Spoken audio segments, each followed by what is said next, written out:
Hello students, myself Sanatan Mandal. I am going to teach you chemistry of class 9, first chapter, matter in our surroundings again. But today's topic is characteristics of particles of matter. In previous video, we have learned about matter and classification of matter, and also about atoms and or molecules. Particles of matter have some its characteristics, such as the particles of matter are very small. The particles of matter have spaces between them. The particles of matter are constantly moving, and the particles of matter attract each other. These are the characteristics of particles of matter. We one by one explain करेंगे. First, the particles of matter are very small. Matter जिन particle से मिलकर बने हुए होते हैं वो बहुत ही छोटे होते हैं.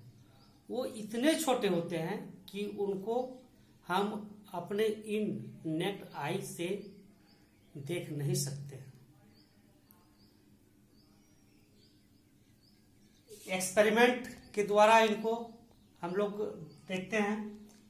Experiment number 1, for the particles of matter are very small.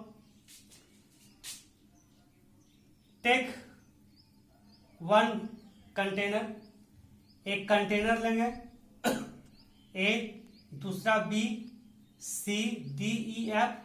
इस तरह से इसको लेबलिंग करेंगे फर्स्ट, और प्रत्येक कंटेनर में 100 ml करके वाटर फिल करेंगे. कंटेनर ए में 1 ड्रॉप ऑफ इंक डालेंगे ब्लू कलर का, जो डीप ब्लू होगा. उसके बाद एक ड्रॉपर लेंगे. उस ड्रॉपर से 1 drop of solution container A से लेकर कंटेनर बी में डालेंगे. फिर उससे जो सॉल्यूशन बनेगा उसे 1 ड्रॉप सी में डालेंगे. फिर इससे जो सॉल्यूशन बनेगा डी में डालेंगे, फिर ई में डालेंगे, एफ में डालेंगे. इसी तरह से उसको डालते जाएंगे. हम पाएंगे कि जो कंटेनर ए है वो डीप ब्लू कलर का है. बी में ए के कंपेयर में लाइटर ब्लू है.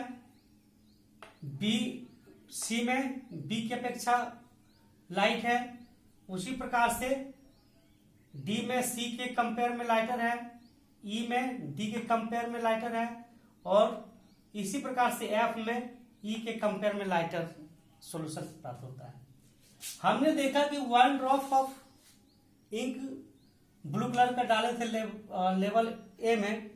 अब वही वाला सॉल्यूशन से 1 ड्रॉप करके सारे में डालते गए और सबका कलर ब्लू होते गया. हालांकि ये लाइटर ब्लू होते गए, कोई बात नहीं है, लेकिन ब्लू कलर होते गए.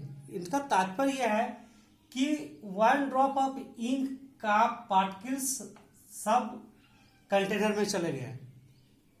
इसका मतलब यह है कि 1 ड्रॉप ऑफ इंक जो है बहुत सारे स्मॉल पार्टिकल्स से मिलकर बने हैं, जिनके कारण ए से लेकर एफ तक के सारे कंटेनर में चले गए. इसी से पता चलता है, इसी एक्सपेरिमेंट से पता चलता है कि जो पार्टिकल्स का मैटर है वो बहुत स्मॉल होते हैं. Second, the particles of matter have spaces between them. दूसरा है कि मैटर के पार्टिकल्स के बीच में स्पेस होते हैं. उसके लिए एक्सपेरिमेंट नंबर 2 लेते हैं. एक ग्लास लेंगे और उसमें 100 ml वाटर डालेंगे. उसको मार्कर से मार्किंग कर देंगे, लेवल कर देंगे। उसके बाद 50 ग्राम शुगर उसमें ऐड करेंगे। अब हम पाएंगे जब उसमें 50 ग्राम शुगर ऐड कर दिए तो वाटर का लेवल जो है इंक्रीज हो गया, हाई हो गया। उसके बाद उसको स्टाइरिंग करेंगे किस स्पून या रॉड से। उसके बाद जब ये वाटर सॉल्यूशन बन जाएगा, वाटर शुगर का सॉल्यूशन बन जाएंगे, उसके बाद हम देखेंगे कि जो वाटर का लेवल है वो बिल्कुल सेम रह गया है। जहां पर फर्स्ट में हम लोग मार्क किए थे मार्कर से, वहीं तक रह गया। इसके मतलब यह होता है कि वाटर का जो पार्टिकल्स है उनके बीच में स्पेस है, और शुगर का प्रत्येक क्रिस्टल भी स्मॉल पार्टिकल्स मिलकर बने होते हैं। वो स्मॉल पार्टिकल्स वाटर के स्मॉल पार्टिकल्स के बीच में जो स्पेस है उसमें समा जाते हैं, जिनके कारण सॉल्यूशन बनने के बाद, शुगर सॉल्यूशन बनने के बाद वाटर का जो लेवल है, वह सॉल्यूशन का जो लेवल है वो सेम रह जाता है, उसमें इंक्रीज नहीं होता है। थर्ड में आते हैं।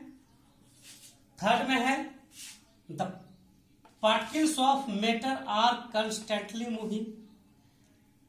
मैटर के पार्टिकल्स लगातार मूव करते रहते हैं। इसको हम लोग एक्सपेरिमेंट करने के लिए एक कंटेनर लेंगे, उस कंटेनर में वाटर डालेंगे और उसको एकदम स्टेबल छोड़ देंगे, उसको हिलाएंगे डुलाएंगे नहीं, शेकिंग नहीं करना है। एक पॉलन ग्रेन लेंगे, सपोज कि पॉलन ग्रेन यहां पर है। इस पॉलन ग्रेन को वाटर के जो स्मॉल पार्टिकल है वो हीट करता है।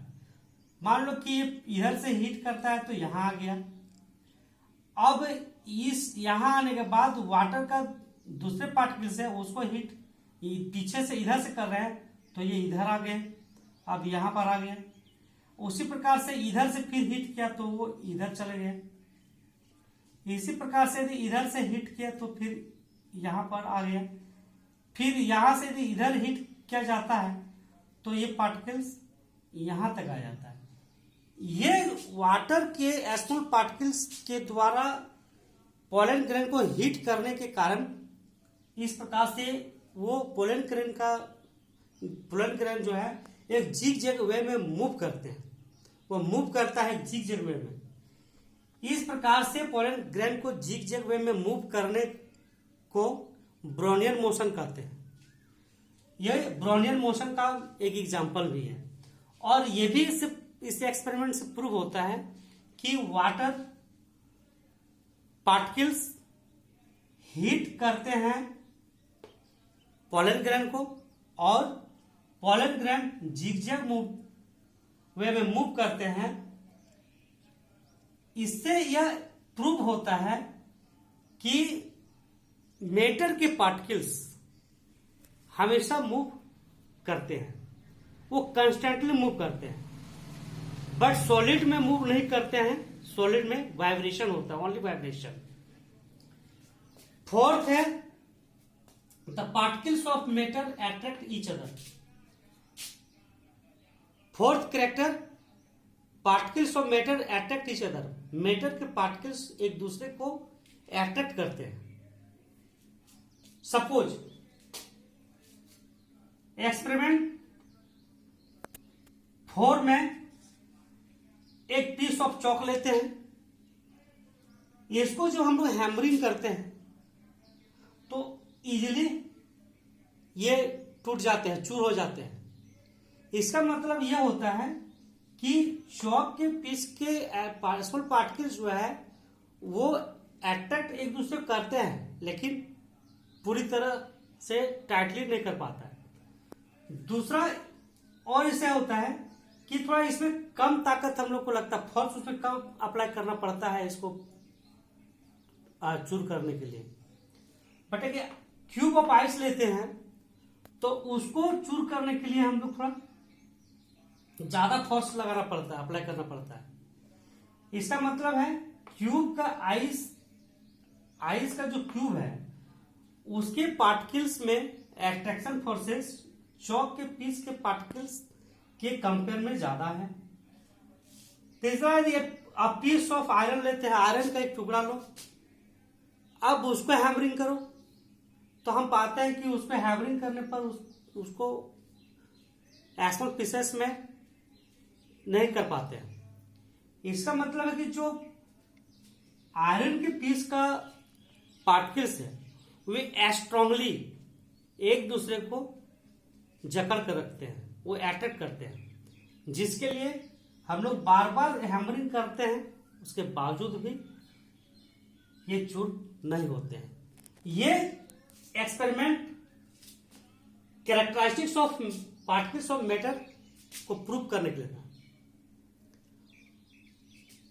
नेक्स्ट चैप्टर में, नेक्स्ट वीडियो में हम लोग दूसरे टॉपिक को पढ़ेंगे। Wait for next video.